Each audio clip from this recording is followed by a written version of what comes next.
Hello বন্ধুরা, শিক্ষা and টিউটোরিয়ালের পক্ষ থেকে তোমাদের সবাইকে স্বাগত। আজকে আমি আলোচনা করব উচ্চ মাধ্যমিক 2021-22 শিক্ষাবর্ষে নিউট্রিশনের প্রশ্ন উত্তর নিয়ে। এই ভিডিওতে এমসিকিউ এসএর উত্তরগুলো করে দিয়েছি, তোমরা দেখতে থাকো। প্রথমে বলিনি এমসিকিউর আনসারগুলো যেহেতু তোমাদের বইয়ের পেছনে আছে, কিছু কিছু আনসার ভুলও আছে, একটু তোমরা দেখে নেবে। যেহেতু এই পেজগুলো আমি ঠিকমতো সময় দিয়ে চেক করতে পারিনি, তাই তোমাদেরকে অনুরোধ রইল একটু নিজেরাও চেক করে পড়াশোনাগুলো করবে। প্রথমে বলি পার্ট বি থেকে যে প্রশ্নগুলো রয়েছে। একের দাগের 1, ট্রিপসিন নামক উৎসেচকটি খরিত হয়, উত্তর হবে অগ্নাশয়। পরের প্রশ্ন 2-এর দাগ, ঘূর্ণ অবস্থায় প্রথম দিকে ড্যাশ লোহিতকণিকা গঠন করে, উত্তর হবে যকৃৎ।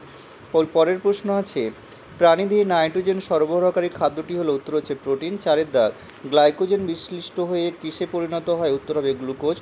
পরের প্রশ্ন কিটোজেনিক অ্যামাইনো অ্যাসিড হলো, উত্তর হবে টাইরোসিন। অপুষ্টি ও উপবাসের সময় খাদ্য গ্রহণের পর এসডিএ, উত্তর হবে বৃদ্ধি পায়।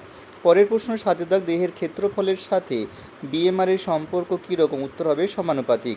পরের প্রশ্ন শর্করার অভাব ঘটলে ফ্যাটি অ্যাসিডের জারণের সময় দেহে কী উৎপন্ন হয়, উত্তর হবে কিটোন বস্তু।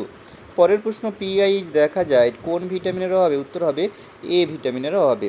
পরের প্রশ্ন গর্ভাবস্থায় লোহার অভাবে মায়ের দেহে কী কী উপসর্গ দেখা যায়, উত্তর হবে অ্যানিমিয়া। পরের প্রশ্ন খাদ্যের ক্যালোরির পরিমাণ বাড়লে কোন ভিটামিনের চাহিদা বাড়ে, উত্তর হবে বি কমপ্লেক্স। পরের প্রশ্ন গর্ভাবস্থায় অ্যানিমিয়া দূরীকরণের জন্য খাওয়া যেতে পারে, উত্তর হবে ডিম। পরের প্রশ্ন দিয়েছে শিশুর মানসিক সুস্থতার জন্য দায়ী খনিজ লবণটি হলো, উত্তর হচ্ছে আয়োডিন।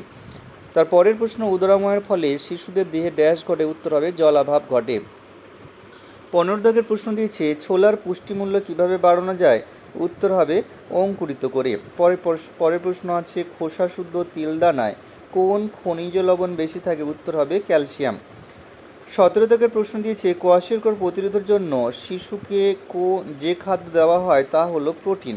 পরের প্রশ্ন আছে ফ্রিডম ফ্রম হাঙ্গার এর প্রচার কার্য চালায়, উত্তর হবে FAO। পরের প্রশ্ন বাল আহার প্রস্তুত করে কোন সংস্থা, উত্তর হবে বিয়ের দাগের অপশানটি CFTRI। পরের প্রশ্ন দৈনিক আয়োডিনের প্রয়োজন ড্যাশ মাইক্রোগ্রাম, উত্তর হবে 150 মাইক্রোগ্রাম। পরের প্রশ্ন দিয়ে কত শতাংশ জলাভাব ঘটলে ব্যক্তি মারা যেতে পারে, উত্তর হবে 20%। এসিকিউর আনসারগুলো এখানে আমি করে দেবো। সাথে আমি একটু সবার কাছে ক্ষমা চেয়ে নিচ্ছি, কারণ আমার হাতে সময় না থাকার জন্য আমি পুরো সেটগুলোর আনসার নিজে থেকে লিখতে পারছি না। আনসারগুলো আমাদের কোচিংয়েরই কোনো না কোনো ছাত্রছাত্রীদেরই লেখা হাতে। তোমাদের পড়তে যাতে অসুবিধা না হয়, সেই আনসারগুলো আমি পড়ে তোমাদের শুনিয়ে দিচ্ছি। তোমরা একটু কষ্ট করে শুনে শুনে লিখে নেবে বা শুনে শুনে মনে রাখার চেষ্টা করবে। প্রথমে একের দিকে প্রশ্ন আছে পাক রসে কোন উপাদান ভিটামিন B12 শোষণে সাহায্য করে, উত্তর হবে ক্যাসেলস ইন্ট্রিনসিক ফ্যাক্টর পাক রসে ভিটামিন B12 শোষণে সাহায্য করে। আরেকবার আনসারটা পড়ে দিচ্ছি, ক্যাসেলস হবে, তারপরে ইন্ট্রিনসিক ফ্যাক্টর পাক রসের ভিটামিন B12 সাহায্য করে। পরের প্রশ্ন দিয়েছে অথবা দিয়ে মধুমেহ বা ডায়াবেটিস রোগের শরীরে কোন হরমোনের পরিমাণ কমে যায়, উত্তর হবে ইনসুলিনের পরিমাণ কমে যায়। পরের প্রশ্ন পিত্তরস কোথা থেকে নিঃসৃত হয় বা খরিত হয়, উত্তর লিখবে যকৃতের প্যারেনকাইমা কোষ থেকে নিঃসৃত হয়। পরের প্রশ্ন আছে কাইম কাকে বলে, পাকস্থলীতে প্রোটিন ও ফ্যাট জাতীয় খাদ্যের আংশিক পাচন হয়। এই পচন লিখে যেটা পাচন হবে, পাচন হয় পাকস্থলীর এই আংশিক পাচিত আম্লিক খাদ্যবস্তুকে কাইম বলা হয়। অথবা দিয়ে প্রশ্ন আছে পাইলোরিক স্ফিংটার কাকে বলে, উত্তর লিখবে পাইলোরিক প্রান্তের পেশি বলয়কে পাইলোরিক স্ফিংটার বলা হয়। ফ্যাটি অ্যাসিডের জারণের পদ্ধতি দুটি কী কী, উত্তর লিখবে ফ্যাটি অ্যাসিডের জারণের পদ্ধতি দুটি হলো বি জারণ পদ্ধতি আর ওমেগা জারণ পদ্ধতি। পরের প্রশ্ন 5-এর দাগ, এক অণু গ্লুকোজ জারণে কত অণু পাইরুভিক অ্যাসিড তৈরি হয়, উত্তর হবে এক অণু গ্লুকোজ জারণে 2 অণু পাইরুভিক অ্যাসিড উৎপন্ন হয়। অথবা দিয়ে প্রশ্ন আছে কোরি চক্র কাকে বলে, উত্তর লিখবে রক্ত থেকে পেশি, পেশি থেকে যকৃৎ এবং যকৃৎ থেকে পেশিতে কার্বোহাইড্রেট চক্রাকারে আবর্তনকে কোরি চক্র বলা হয়। অথবা দিয়ে প্রশ্ন আছে শক্তির অভাবে বর্ধনশীল শিশুর কী কী ক্ষতি হতে পারে, উত্তর লিখবে শক্তির অভাবে শিশুদের PEM বা প্রোটিন এনার্জি মাইক্রোনিউট্রিশন দেখা যায়। পরের প্রশ্ন গর্ভাবস্থায় উচ্চ রক্তচাপজনিত অসুখকে কী বলা হয়, এই উত্তরটি একটু ডাউটফুল আছে, উত্তরটা তোমরা কিন্তু একটু দেখে নেবে। পরের প্রশ্ন আছে ARF এর পুরো কথাটি কি, উত্তর হবে অ্যাকিউট রেনাল ফেলিওর। পরের প্রশ্ন আছে, মাতৃদুগ্ধে উপস্থিত কোন উপাদানের জন্য শিশুদের হাঁপানি কম হয়? এই আনসারটা খুঁজে পাওয়া যায়নি, তোমরা একটু দেখে নেবে। আমি হয়তো পরে দেখে তোমাদের চেষ্টা করবো কমেন্ট বক্সে আনসারটা লিখে দেওয়ার জন্য, তোমরা পরে কমেন্ট বক্সে চেক করতেও পারো। অথবা দিয়ে প্রশ্ন আছে, সারা বিশ্বে কোন সময়ে মাতৃস্তন্য পান সপ্তাহ পালন করা হয়? উত্তর হবে সারা বিশ্বে 1 থেকে 7ই আগস্ট মাতৃস্তন্য পান সপ্তাহ পালন করা হয়।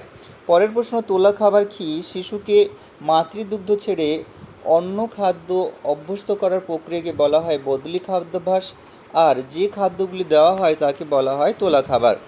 অথবা দিয়ে প্রশ্ন আছে, লেক্টোফেরেনের কাজ কি? উত্তর লিখবে মাতৃদুগ্ধে উপস্থিত লেক্টোফেরেনের জীবাণুদের লোহা গ্রহণের পথ বন্ধ করে দেয় এবং স্ট্যাফাইলোকক্কাস এবং ইকোলাই ব্যাকটেরিয়া ধ্বংস করতে সাহায্য করে।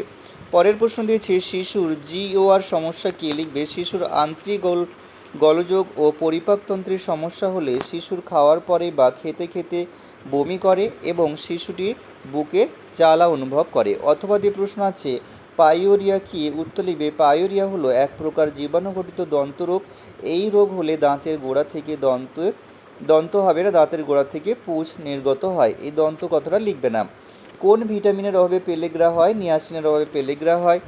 অথবা দিয়ে কোশ্চেনটার আনসার তোমরা একটু খুঁজে নেওয়ার চেষ্টা করো, নতুবা কমেন্টের সেকশনে কমেন্ট করো, আমি উত্তরগুলো দেওয়ার চেষ্টা করব।